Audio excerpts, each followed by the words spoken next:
मजे की बात यह है कि इंसान के अलावा कोई भी मखलूक पैसा कमाने नहीं जाती है कि नहीं, चाहे वो जमीन पर रहने वाले या आसमान पर रहने वाले हों या बीच में खला में रहने वाले हों या तहत जमीन के अंदर रहने वाले हों, किसी भी मखलूक को ले लो, कभी कोई भी पैसा कमाने के लिए नहीं जाता। या आपने देखा है कि किसी मुर्गी को बैग टांग के साथ पैसे कमाने चली है ना, कोई भी नहीं जाता। और ये बात मजे की है कि मुअज़्ज़ज़ किसी भी मखलूक का ऐसा मामला नहीं है कि वो बगैर भूखा यानी भूख के बगैर वो सो जाए, यानी मखलूक कमाती भी नहीं और वो भूखी भी नहीं सोती। और एक इंसान ऐसी मखलूक है कि जिसका कमाने के बाद भी कभी पेट नहीं भरता है कि नहीं। इंसान ही कमाता है और उसी का पेट नहीं भरता। अल्लाह रब्बुल इज्जत के जिम्मे है। अल्लाह ने कुरान में 12वें पारे में शुरू में इरशाद फरमाया, वमा मिन दाब्बतिन फिल अर्दि इल्ला अलल्लाहि रिज़्कुहा, कि कोई भी जमीन पे चलने वाला ऐसा नहीं है कि जिसका रिज्क का जिम्मा अल्लाह पर ना हो। यार तो जब जिम्मा अल्लाह रब्बुल इज्जत ने ले रखा है तो फिर क्या हमारा ये नारा क्या हो गया है आज कि पैसा हो चाहे जैसा हो, ये क्या मामला है भाई। हमें चाहिए कि हम हलाल कमाएं, सही तरीके से उसको खाएं, इसलिए कि अल्लाह रब्बुल इज्जत अता फरमाता है। मुअज़्ज़ज़ सामीन किराम, जब बात आ गई है मखलूक पर तो अल्लाह ताला की रज़्ज़ाक़ियत को आप देखें। एक क्रिएशन है जिसको हम ब्लू व्हेल के नाम से जानते हैं। एक मछली है जो सबसे बड़ी चीज या मखलूक में सबसे बड़ा जानवर कहा जा सकता है कि ब्लू व्हेल है। और ये इतनी बड़ी है कि 98 फीट लंबाई है इसकी। कितनी? 98 फीट, तकरीबन 1,57,000 किलो वजन है। 1,57,000 किलो वजन है। और इसकी आवाज में इतना दम है कि एक ब्लू व्हेल मछली जब आवाज करती है तो दूसरी ब्लू व्हेल मछली समुद्र के अंदर उसकी आवाज 8,000 किलोमीटर दूर से सुन लेती है। जब इतनी बड़ी कद्दो-कामत जिस्म और जसामत के एतबार से अजीमुल जुस्सा है तो यकीनन उसकी आवाज और उसका जो किड है, उसका जो बच्चा है, उसका जो बेबी है मुअज़्ज़ज़, वो 190 लीटर दूध एक वक्त में पी लेता है। और खुद ये 2500 किलो यानी 2,500 किलो खाना एक वक्त में खा लेती है। एक मछली का ये आलम है कि वो एक वक्त में 2,500 किलो खाना खा लेती है। और एक सर्वे के मुताबिक पता चला है कि इस तरह की ब्लू व्हेल मछलियां पूरे समुद्रों में तकरीबन 25,000 हैं, जिसका अगर हम एडिशन करें तो पता लगेगा कि 6.25 करोड़ खाना अल्लाह रब्बुल इज्जत इतनी सारी मखलूक में यानी 18,000 कह ले या 15 लाख में कह ले, अल्लाह रब्बुल इज्जत 6.25 करोड़ खाना एक वक्त में अता कर दिया कर। अंदाजा लगा मुअज़्ज़ज़ सामीन किराम, जब एक मखलूक का ये आलम है कि यार अल्लाह रब्बुल इज्जत ने यूं ही अता फरमा रहा है, फिर हमारा मामला क्या है? हम क्यों हराम की तरफ जा रहे हैं? आज हमारे खाने पाक क्यों नहीं रहे? मुअज़्ज़ज़ हारून रशीद एक बादशाह था, उसने अपने एक बहलोल वजीर से पूछा कि आपका चोर के मामले में क्या मामला है, आपका हुक्म क्या है चोर के मुताल्लिक।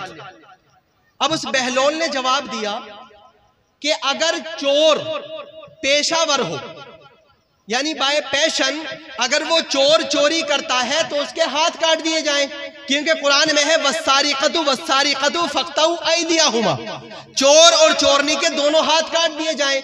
लिहाजा उसने कह दिया, लेकिन हम इसको अब लागू नहीं कर सकते। कभी आप सोचें कि कुरान का हम क्यों लागू ना करें, क्योंकि वस्सारिक़तु फ़क़्तऊ अयदियहुमा के चोर और चोरनी के हाथ काट दिए जाएं, क्योंकि ये हमारा हिंदुस्तान जो है वो दारुल हरब है, दारुल इस्लाम नहीं है। इसमें जो हुकूमत है वो इस्लामी हुकूमत नहीं है, लिहाजा हम अप्लाई नहीं कर सकते इसको। मुअज़्ज़ज़ तो उसने कहा बहलोल ने हारून रशीद से कि उसके हाथ काट दिए जाएं अगर चोर पेशावर हो। लेकिन अगर चोर ने चोरी भूख की वजह से की हो या किसी मजबूरी में की हो तो उस वक्त के बादशाह वक्त के गर्दन उड़ा दी जाए। उसने ये बात कही। मुअज़्ज़ज़ सामीन किराम, तो ये बात हकीकी है कि बंदा खाए उतना खाए जितना अल्लाह रब्बुल इज्जत ने उसके लिए रख छोड़ा है।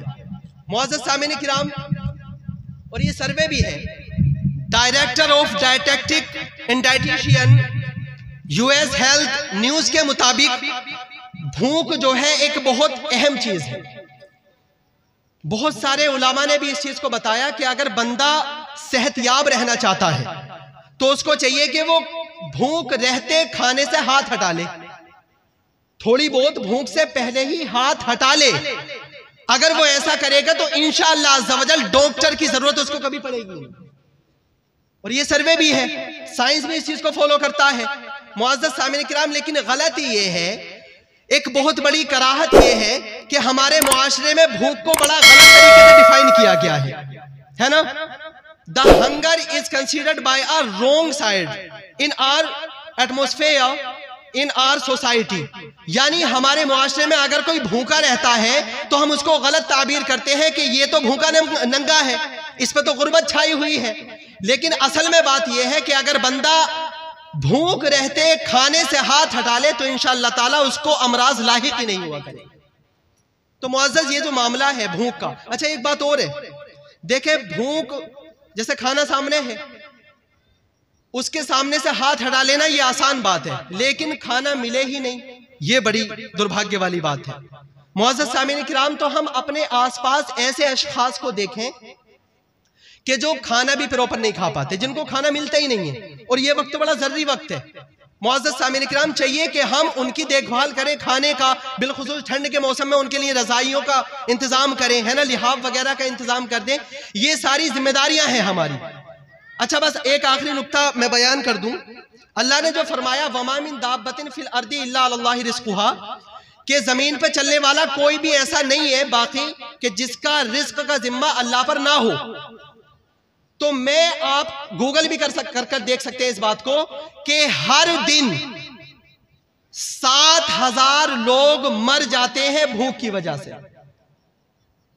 7,000 लोग हिंदुस्तान में per day due to hunger मर जाते हैं।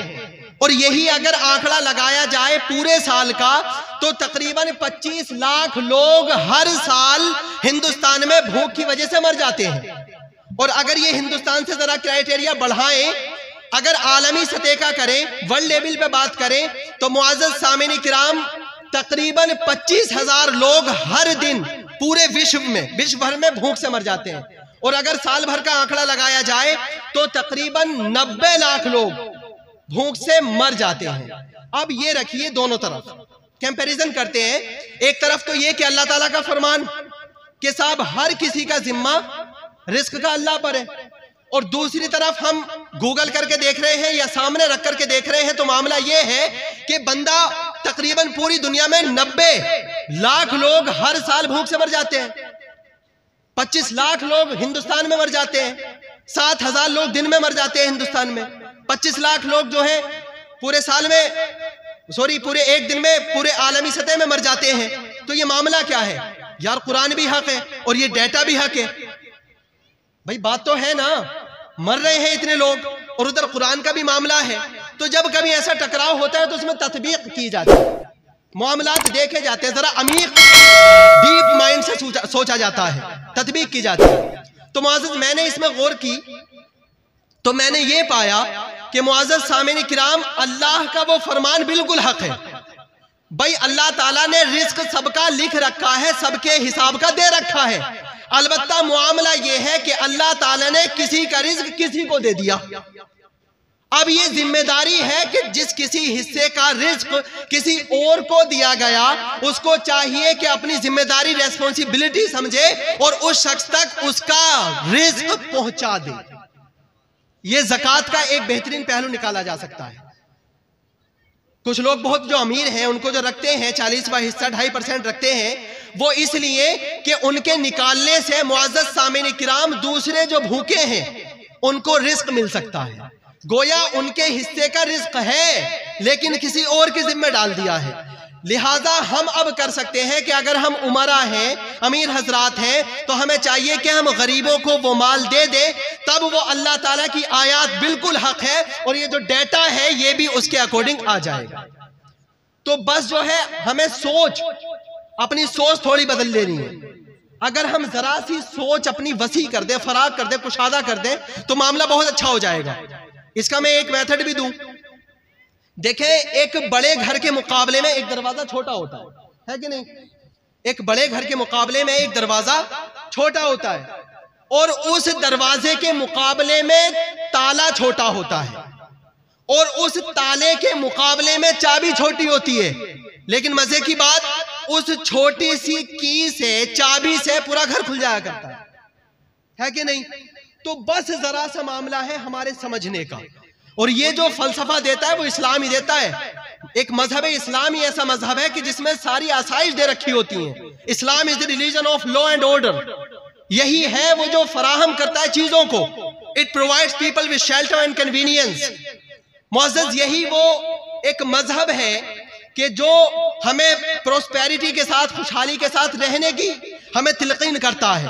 It allows people to live together peacefully and safely. तो हमें चाहिए कि हम इस चीज को समझें, है ना? रिस्क का मामला है, अल्लाह रब्बुल इज्जत हमें सही रिस्क कमाने की तौफीक अता फरमाए। फहरिस्त काफी लंबी है, इंशाअल्लाह ताला उलमा हजरात से आप सुनेंगे। आप हजरात को चाहिए कि अपने जो जहन के पर्दे हैं कुशादा रखें। इंशाअल्लाह ताला उनके बयानात नूरानी हैं। आप जरूर अपने कुलूब को मुनव्वर व मुजल्ला फरमाएं।